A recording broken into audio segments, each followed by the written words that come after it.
अस्सलाम वालेकुम, this is Umaima Shakoor from the Vince university. तो हमने बीए सिक्स सेमेस्टर और एमएससी फिजिक्स सेकेंड सेमेस्टर के लिए ऑप्टिक्स का कोर्स स्टार्ट किया हुआ है। तो अब तक हम अपने 5 लेक्चर ले चुके हैं। आज हमारा लेक्चर नंबर 6 है। अपना लेक्चर नंबर 6 स्टार्ट करने से पहले हम ये देख लेते हैं कि लास्ट लेक्चर में हमने कौन कौन से टॉपिक कवर किए थे। तो लास्ट लेक्चर में हमने स्टोक्स लॉ अपना कंप्लीट किया था, जो हमने स्टार्ट किया था लेक्चर नंबर 4 में, और उसका जो हाफ पार्ट, जो कैलकुलेशन का पार्ट था, वो हमने कंप्लीट किया था लेक्चर नंबर 5 में। और लास्ट लेक्चर में हमने इसका जो प्रूफ था वो हमने कंप्लीट कर दिया था। स्टोक्स लॉ क्या कहता था हमें, जो मेन स्टेटमेंट थी उसकी, कि अगर आपके पास एक इंसिडेंट रे है, कोई भी रे, रिफ्लेक्टेड रे या रिफ्रेक्टेड रे, वो अपना पाथ रिट्रेस कर सकती है। लेकिन उस वक्त रिट्रेस तो वो कर लेगी, लेकिन उसमें क्या चेंजिंग आएगी, 180 डिग्री का फेज शिफ्ट आएगा, हमारे पास फेज चेंज हो जाएगा उसका। तो जिसके लिए हमने देखा था कि -R2 जो था वो R1 के इक्वल आ रहा था, प्लस R1 के। और हमने ये देखा था कि जो स्टोक्स लॉ होता है वो टोटली बेस करता है प्रिंसिपल ऑफ रिवर्सिबिलिटी के ऊपर। अब प्रिंसिपल ऑफ रिवर्सिबिलिटी क्या था ये भी मैंने आपको डिटेल से पढ़ा दिया था। इसका जो प्रूफ था स्टोक्स लॉ का कि R1 जो है -R2 के इक्वल है। इसके बाद हमने दो और चीजें प्रूव की थी कि हमें ब्राइट फ्रिंज कब मिलेगी और डार्क फ्रिंज कब मिलेगी, जिसमें हमने डिस्कस किया था मैक्सिमा और मिनिमा की कंडीशन को। तो आज के टॉपिक की तरफ मूव करते हैं। आज का जो हमारा टॉपिक है वो है फोटॉन्स का। क्योंकि मैंने आपको वेरी फर्स्ट लेक्चर में बताया था कि हमने यहाँ पर लाइट को डिस्कस करना है। तो लाइट किससे मिलकर बनती है, फोटॉन से। तो आज हम फोटॉन्स को डिस्कस करेंगे, इसकी कुछ प्रॉपर्टीज को डिस्कस करेंगे। और इसके बाद, इस टॉपिक के बाद, हम जो इंशाल्लाह नेक्स्ट में डिस्कस करेंगे वो फोटॉन्स की जो प्रॉपर्टीज से रिलेटेड हमारे पास कुछ एक्सपेरिमेंट किए गए, उन्हें स्टडी करेंगे हम। जैसे फोटो इलेक्ट्रिक इफेक्ट था हमारे पास, कॉम्पटन इफेक्ट था, इन टॉपिक्स को हम स्टडी करेंगे। तो फोटॉन्स हमारे पास है क्या, अपना टॉपिक स्टार्ट करते हैं हम। मैक्स प्लैंक जो साइंटिस्ट थे, इन्होंने सबसे पहले कहा कि जो हमारे पास लाइट होती है, जिसे हम विजिबल लाइट भी कहते हैं, ये कंसिस्ट ऑफ होती है किस पर, एनर्जी पैकेट्स पर। अब ये जो एनर्जी पैकेट्स हैं, इनकी जो एनर्जी होती है ये क्वांटाइज्ड होती है। क्वांटाइज्ड मतलब डिस्क्रीट होती है, डिस्क्रीट फॉर्म में होगी, कॉन्टिन्यूस फॉर्म में नहीं होगी। तो ये जो एनर्जी के पैकेट्स थे, इन्हें नाम दिया गया सबसे पहले फोटॉन्स का। और इनको क्या कहते हैं हम, इनको क्वांटा भी कहा जाता है। मतलब क्या हुआ कि ये जो लाइट है, ये हमारे पास बहुत सारे छोटे छोटे एनर्जी पैकेट से मिलकर बनी हुई है। ये जो एनर्जी पैकेट्स हैं, इन्हें हम कहते हैं फोटॉन्स, या इन्हें हम कहते हैं क्वांटा। और इनकी जो एनर्जी होती है वो क्वांटाइज्ड होती है, मतलब डिस्क्रीट फॉर्म में होते हैं। ये एक फोटोन आ गया, ये दूसरा फोटोन आ गया, ये उसी के पीछे तीसरा फोटोन आ गया, पैकेट की फॉर्म में। ये डिस्क्रीट फॉर्म में एक दूसरे के पीछे आते जाते हैं। तो मैक्सवेल ने बस इतना ही कहा कि भाई ये हमारे पास जो लाइट है, ये इस तरीके के जो हमारे पास हैं फोटॉन्स, पार्टिकल, इनसे एनर्जी पैकेट से मिलकर बनी हुई है। इसके बारे में ज्यादा डिटेल्स नहीं बताई। अल्बर्ट आइंस्टाइन ने इसकी जो डिटेल्स थी वो हमें प्रोवाइड की, और इसकी कुछ प्रॉपर्टीज हमें बताई कि जो फोटॉन्स हैं, इसकी कुछ ना कुछ प्रॉपर्टीज होती हैं कि जब ये मैटर से इंटरेक्ट करता है तब कैसा बिहेवियर शो करता है, और प्रॉपर्टीज इसकी है क्या, इसकी एनर्जी क्या है, मास क्या है इसका, इसका मोमेंटम क्या है। इन सब चीजों के बारे में हमें अल्बर्ट आइंस्टाइन ने बताया। और उसके बाद जो हमारे पास वेव नेचर ड्यूअल थ्योरी जिसे हम पढ़ते हैं, वो थ्योरी भी दी गई। वो भी थ्योरी आप पढ़ चुके हैं पिछली क्लासेस में, तो इसमें हम डिटेल से डिस्कस करेंगे। तो यहाँ पर हमने ये देख लिया कि हमारे पास फोटॉन्स क्या होते हैं, और इनकी जो प्रॉपर्टीज थी वो सबसे पहले अल्बर्ट आइंस्टाइन ने दी थी। तो इनकी कुछ प्रॉपर्टीज को हम स्टडी करते हैं।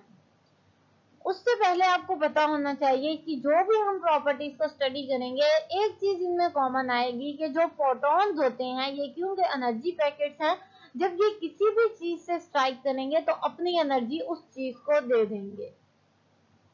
मतलब अगर फॉर एग्जाम्पल किसी ने जोर से आपके ऊपर बॉल हिट की है, तो क्या होगा, वो बॉल हिट जो आप स्ट्राइक कर रही है बॉल आप पर, वो अपनी एनर्जी को आपके ऊपर कन्वर्ट कर रही है और फिर वो फॉल आउट कर जाएगी नीचे। तो क्या हुआ कि जो एनर्जी थी वो आपको डिलीवर हो गई और उसने खुद को डिस्ट्रॉय कर दिया, मतलब खुद की उसकी एनर्जी खत्म हो गई। तो फोटॉन्स भी सेम इसी तरीके से काम करते हैं कि उनकी जो अपनी एनर्जी होती है, जब वो किसी चीज से स्ट्राइक करते हैं तो अपनी एनर्जी को डिस्ट्रॉय कर लेते हैं। अब इनकी प्रॉपर्टीज को हम स्टडी करते हैं। जो सबसे पहली प्रॉपर्टी है इसकी कि फोटॉन्स जो हैं always move with the speed of light. मतलब हम ये नहीं कह सकते कि लाइट की जो स्पीड है वो 3 × 10⁸ है और जो हमारे पास फोटॉन्स हैं उनकी स्पीड हमारे पास कुछ और है, क्योंकि हम ये कहते हैं कि लाइट तो बनी ही फोटॉन से है, तो ऐसा नहीं हो सकता कि लाइट की स्पीड चेंज हो और फोटॉन्स की स्पीड चेंज हो। Photons always move with the speed of light, speed of light से ही ट्रेवल करते हैं। क्या है वो? 3 × 10⁸ मीटर पर सेकेंड है, ये हम प्रूव भी कर चुके हैं। सेकेंड प्रॉपर्टी इसकी क्या है कि जो फोटॉन्स हैं आर इलेक्ट्रिकली न्यूट्रल पार्टिकल। जो मतलब फोटॉन्स होते हैं जिन्हें हम एनर्जी पैकेट्स कहते हैं, हम ये नहीं कह सकते कि इनके ऊपर प्लस का चार्ज है, हम ये नहीं कह सकते कि इनके ऊपर नेगेटिव चार्ज है, ये इलेक्ट्रिकली न्यूट्रल है।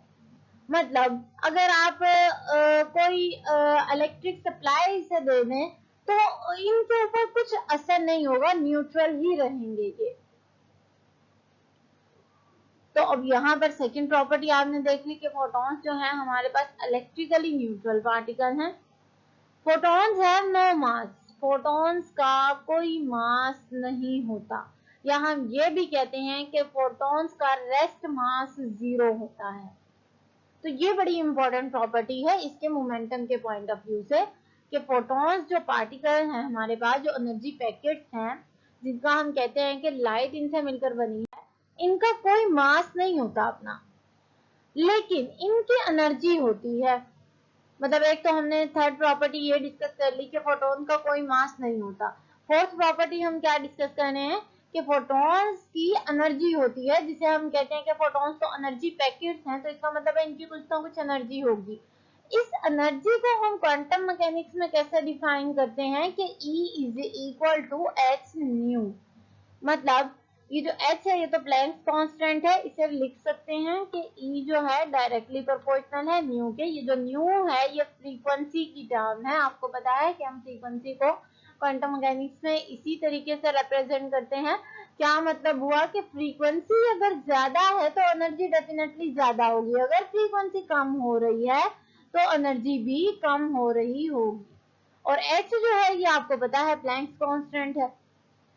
न्यू की जो वैल्यू होती है ये हमारे पास c/λ के इक्वल होती है। ये मैंने आपको शायद एक लेक्चर में करवाया भी था कि किस तरीके से न्यू = c/λ होता है। जिस तरीके से हम कहते हैं कि v = f/λ है क्लासिकल पार्टिकल के लिए, सेम उसी तरीके से हम जब एटॉमिक पार्टिकल की बात करते हैं, क्वांटम मैकेनिक्स को डिस्कस करते हैं, तो उसमें हम कहते हैं कि न्यू = c/λ के इक्वल है।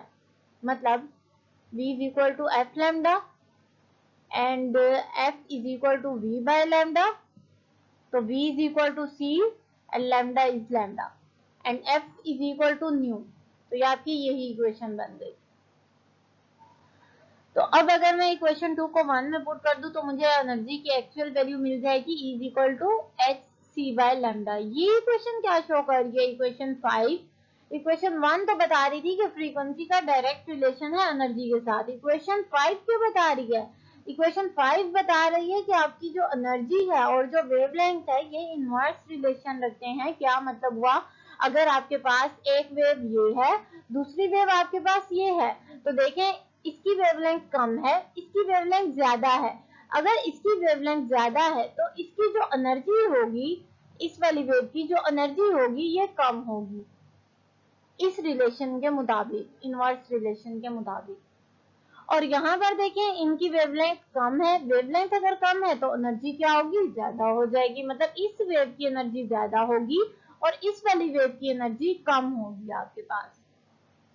एच प्लैंक्स कांस्टेंट है जिसकी वैल्यू आपके पास होती है 6.63 इंटू 10⁻⁻34 जॉल सेकेंड। और जो फिफ्थ प्रॉपर्टी है हमारी, from the above equation 3 we can say that energy of each photon is inversely proportional to the wavelength, जो मैंने आपको यहाँ पर बता दिया ये वाली प्रॉपर्टी 5 कि एनर्जी जो है वो फ्रीक्वेंसी के तो डायरेक्टली प्रोपोर्शनल है। इसमें आप देख रहे हैं एनर्जी जो है वो वेवलेंथ की इनवर्सली प्रोपोर्शनल है, ये 5 में आप देख रहे हैं। सिक्स प्रॉपर्टी हमारे पास क्या है, creation and the destruction of the photons. Creation का क्या मतलब, पैदा होना, मतलब जो हमारे पास फोटॉन्स हैं अगर किसी चीज से वो स्ट्राइक कर रहे हैं तो उनकी जो क्रिएशन है, जिस मतलब सोर्स से वो क्रिएट होंगे, जब वो सोर्स के साथ जाके सोर्स से निकलने के बाद अपने टारगेट पर स्ट्राइक करेंगे तो वो डिस्ट्रॉय हो जाएंगे। इनकी जो क्रिएशन है और जो डिस्ट्रक्शन है फोटॉन्स की, ये कंजर्व्ड रहती है हमेशा। Conserve the energy and the momentum, इनको कंजर्व रखती है। सेवन पॉइंट हमारे पास क्या है, the momentum of the photon is, momentum जो होता है फोटोन का वो हम कैसे डिफाइन करते हैं, P is equal to h nu by c in quantum mechanics. तो मैंने आपको पीछे एक पॉइंट पढ़ाया था कि जो मोमेंटम रेस्ट मास है फोटोन का वो 0 होता है, तो हम मोमेंटम की डेफिनेशन क्या करते हैं, P is equal to mv, यही आपने पढ़ा हुआ है।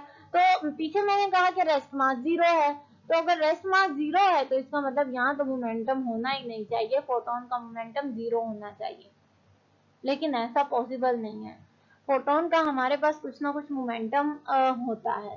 कैसे होता है, क्योंकि ये जो फोटॉन्स हैं ये हमारे पास क्वांटम पार्टिकल है, मतलब ये क्लासिकल पार्टिकल नहीं है, इन्हें हम देख नहीं सकते, छोटे छोटे पार्टिकल हैं, बहुत ज्यादा स्मॉलेस्ट पार्टिकल, एटॉमिक पार्टिकल है हमारे पास, तो इनको हम डिस्कस करते हैं एज अ क्वांटम पार्टिकल। तो क्वांटम में हम क्या कहते हैं कि जो P है वो mv के इक्वल नहीं है, ये हमारे पास रिलेशन जो है ये क्लासिकल मैकेनिक्स में यूज होता है बड़े पार्टिकल के लिए। छोटे पार्टिकल के लिए हम ये वाला रिलेशन यूज करते हैं, P is equal to S nu by C. अब जो न्यू है ये मैंने आपको पीछे पढ़ाया है कि C बाय लैम्डा के इक्वल होता है, तो अगर न्यू C बाय लैम्डा के इक्वल है तो यहाँ पर देखिए मैंने लिख दिया nu lambda is equal to C, इसी रिलेशन से दोनों को मल्टीप्लाई कर दिया, इज इक्वल टू C आ गया। और अगर मैं फाइंड आउट करूं न्यू बाय C, मतलब यही वाली वैल्यू फाइंड आउट करूं तो मुझे मिल जाएगा 1 बाय लैम्डा। तो इसका मतलब ये हुआ कि इक्वेशन 4 में जो न्यू बाय C आपके पास आ रहा है ये 1 बाय लैम्डा के इक्वल है, जो इक्वेशन 7 में आपको मिला। तो इक्वेशन 7 को पुट कर देती हूँ मैं इक्वेशन 4 के अंदर, तो आपको क्या मिल जाएगा, h डिवाइडेड बाय लैम्डा। तो ये आपको रिलेशन मिल गया P is equal to S divided by lambda. Again यहाँ पर जो इक्वेशन 8 है ये क्या शो कर रही है, h आपके पास प्लैंक्स कांस्टेंट है, ये इक्वेशन भी आपके पास यही शो कर रही है कि आपकी जो वेवलेंथ है और जो मोमेंटम है दोनों का इनवर्स रिलेशन है। क्या मतलब हुआ कि अगर वेवलेंथ ज्यादा होगी तो मोमेंटम क्या हो जाएगा, वो कम हो जाएगा, और अगर वेवलेंथ हमारे पास क्या है, कम है, तो मोमेंटम ज्यादा हो जाएगा, क्योंकि इसका दोनों का इनवर्स रिलेशन है, अगर ये कम है तो ये ज्यादा हो जाएगा, अगर ये ज्यादा है तो मोमेंटम कम हो जाएगा। नेक्स्ट जो हमारे पास है, when a photon interact with any matter, मतलब जब फोटोन किसी भी मैटर के साथ इंटरेक्ट करते हैं तब क्या होता है। बेसिकली हम इस प्रॉपर्टी में क्या देखेंगे, प्रॉपर्टी 8 में, कि फोटॉन्स जो हैं हम ये कहते हैं कि फोटॉन्स, ये तो अब जो थ्योरी हमारे पास है वेव नेचर थ्योरी, उसके अकॉर्डिंग हम कह सकते हैं कि फोटोन पार्टिकल की तरह भी बिहेव करते हैं, ये वेव की तरह भी बिहेव करते हैं। तो यहाँ पर अगर ये दोनों की तरह बिहेव करते हैं, क्योंकि हम तो जनरल इसकी प्रॉपर्टीज को स्टडी कर रहे हैं तो सारी प्रॉपर्टीज को इंक्लूड करेंगे हम। तो अगर हम ये कहें कि कब फोटोन पार्टिकल की तरह बिहेव करेंगे और कब वेव की तरह, तो हमें देखना पड़ेगा फोटोन्स को स्ट्राइक करके किसी भी मैटर के ऊपर। तो फोटोन्स जब भी किसी मैटर के साथ इंटरेक्ट करते हैं तो अपना बिहेवियर चेंज कर लेते हैं। जैसे मैंने आपको पढ़ाया था स्पीड के बारे में कि जब स्पीड जो है वो अपना फेस चेंज करती है डायरेक्शन को चेंज हम जैसे ही करेंगे, उसके रास्ते में कोई रुकावट आएगी तो उसका फेस चेंज हो जाएगा, मतलब जो स्पीड है उसमें डिफरेंस आ जाएगा, पाई डिफरेंस आ जाएगा, जो आपने स्टोक्स लॉ में भी पढ़ा है। तो यहाँ पर हम क्या कह रहे हैं, जो फेस चेंज होता है, जो बिहेवियर चेंज होता है उसका, वो क्यों होता है? क्योंकि जो लाइट है, जो फोटॉन्स हैं, वो स्ट्राइक कर रहे होते हैं मैटर के साथ। जब वो मैटर के साथ स्ट्राइक करते हैं तो उनकी नेचर चेंज हो जाती है। मतलब ये देखें, यहाँ पर मैं कंसीडर करती हूँ ये मैटर है। अब मैटर से स्ट्राइक करने से पहले तो वो वेव की फॉर्म में ही हमारे पास आ रहे हैं, लेकिन जैसे ही इसने स्ट्राइक किया मैटर के साथ, तो मैटर के साथ जब इनका इंटरेक्शन होगा तो फोटॉन्स अपना नेचर चेंज करते हैं, तब ये पार्टिकल नेचर शो करते हैं। और ये चीज आपने प्रूव की हुई है फोटो इलेक्ट्रिक इफेक्ट में और कॉम्पटन इफेक्ट में। इस तरह के जो आपने प्रोसेस पढ़े हैं, फिनोमेना पढ़े हैं, उसमें आपने ये चीज प्रूव भी की हुई है। हम भी फोटो इलेक्ट्रिक इफेक्ट में प्रूव करेंगे इसे। अगर ये मैटर से इंटरेक्ट नहीं कर रहा तो इसकी नेचर क्या होगी? वेव नेचर होगी। और जब ये किसी भी मैटर से इंटरेक्ट करेगा तब इसकी नेचर जो होगी वो हमारे पास पार्टिकल नेचर होगी। नेक्स्ट प्रॉपर्टी की तरफ मूव करते हैं। ये जो 9th प्रॉपर्टी है ये हमारी फोटोइलेक्ट्रिक इफेक्ट में भी बहुत इंपॉर्टेंट प्रॉपर्टी है और अक्सर ये एमसीक्यूज में भी आती है, ये 9th प्रॉपर्टी। तो 9th प्रॉपर्टी हमारे पास क्या है कि if we increase the intensity then only the number of the photons will increase. Intensity की बात हो रही है। अगर मैं इंटेंसिटी को इंक्रीज कर दूं किसी भी चीज की, तो जस्ट फोटोन ये नंबर इंक्रीज करते हैं। ये इंपॉर्टेंट एमसीक्यूज है। समटाइम्स स्टूडेंट्स कंफ्यूज हो जाते हैं कि अगर हम इंटेंसिटी को इंक्रीज करें तो हो सकता है कि उसके साइज पर इफेक्ट हो जाए, हो सकता है उसकी शेप पर इफेक्ट हो जाए, हो सकता है उसकी एनर्जी ज्यादा हो जाए। फोटॉन्स की बात हो रही है, तो ऐसा कुछ नहीं होता। जब हम इंटेंसिटी को, किसी चीज की इंटेंसिटी को, फॉर एग्जाम्पल मैं यहाँ पर बात करती हूँ कि हमने एक बल्ब ले लिया 100 वाट का, 200 वाट का, 300 वाट का, 500 वाट का। जैसे जैसे आप उसकी पावर को ज्यादा करते जाएंगे, आप देखते हैं जो उसकी ग्लोनेस है, जो उसकी चमक है, रोशनी है, वो ज्यादा होती जाती है। तो क्या मतलब हुआ कि हम उसकी इंटेंसिटी को ज्यादा कर रहे हैं। इंटेंसिटी को ज्यादा करने से क्या होता है?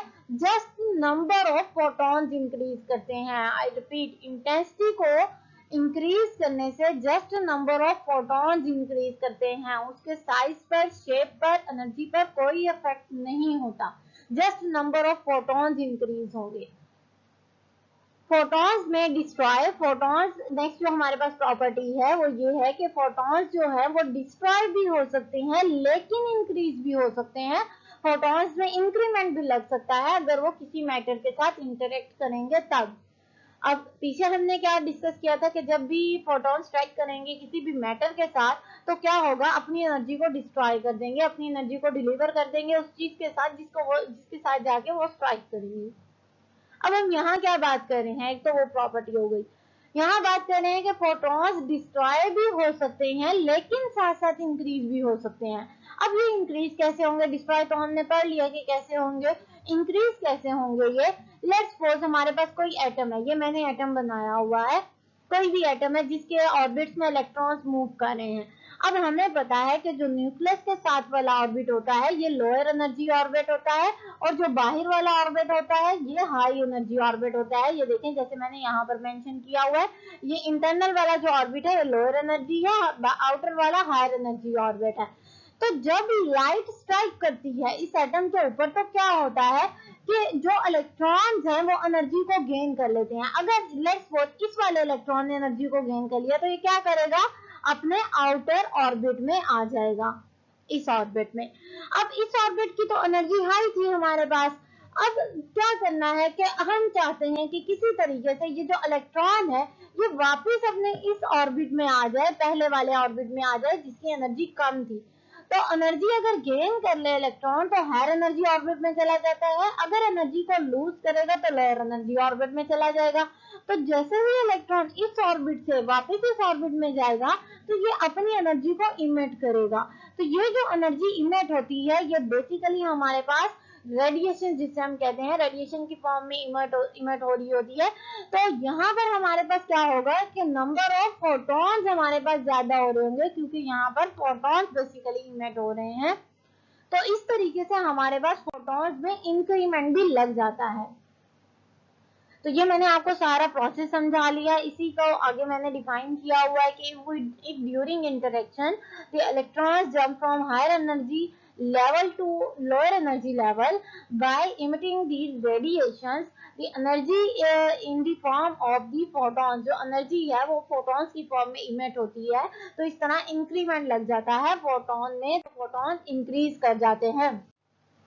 अब ऐसा होता कब है, ये मैंने नेक्स्ट प्रॉपर्टी में डिफाइन किया कि जब फोटॉन किसी मेटेलिक सरफेस के साथ इंटरेक्ट करते हैं तब हमारे पास ये इमिशन होती है।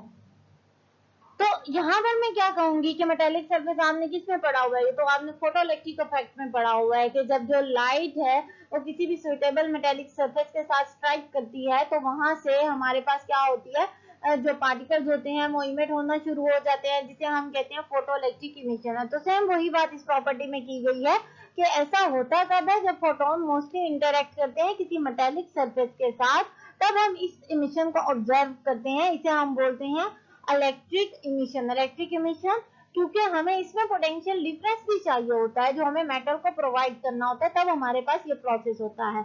या हम इसे बोलते हैं फोटो इलेक्ट्रिक इफेक्ट। फोटो का मतलब लाइट, इलेक्ट्रिक का मतलब समथिंग रिलेटेड टू इलेक्ट्रिसिटी, मतलब पोटेंशियल डिफरेंस हमारे पास होना चाहिए, इमिशन इमिट होना किसी चीज का। तो यहाँ पर हमने 11th प्रॉपर्टी भी देख ली। लास्ट प्रॉपर्टी जो हमारे पास है वो ये है कि frequency of the photons tell us about the energy. ये मैंने आपको स्टार्ट पे भी बता दिया था कि जो एनर्जी होती है वो डायरेक्टली प्रोपोर्शनल होती है फ्रीक्वेंसी के। जब हम इसको हटाते हैं साइन को तो हमारे पास कांस्टेंट आता है। तो इसका मतलब ये हुआ कि किसी भी जो लाइट में बात कर लूं या फोटॉन्स की बात कर लूं तो उनकी जो फ्रीक्वेंसी होगी यही मुझे बताएगी उसकी एनर्जी के बारे में कि उस लाइट की एनर्जी कितनी है। फॉर एग्जांपल हम जैसे बात करते हैं कि रेड कलर की फ्रीक्वेंसी अलग होती है, येलो की फ्रीक्वेंसी अलग होती है, ब्लू की फ्रीक्वेंसी अलग होती है। तो बेसिकली ये जो फ्रीक्वेंसीज होती हैं ये हमें बता रही होती हैं एनर्जीज के बारे में। तो ये तो हमने आज फोटॉन्स का टॉपिक डिस्कस किया, इसकी कुछ प्रॉपर्टीज को डिस्कस किया। नेक्स्ट लेक्चर में इंशाल्लाह हम फोटोइलेक्ट्रिक इफेक्ट को डिस्कस करेंगे। तो आज के लेक्चर में कोई भी पॉइंट ऐसा हो जो आपको समझ ना आया हो तो काइंडली मुझसे लाजमी डिस्कस कीजिएगा। नेक्स्ट लेक्चर तक के लिए thank you so much. Allah Hafiz.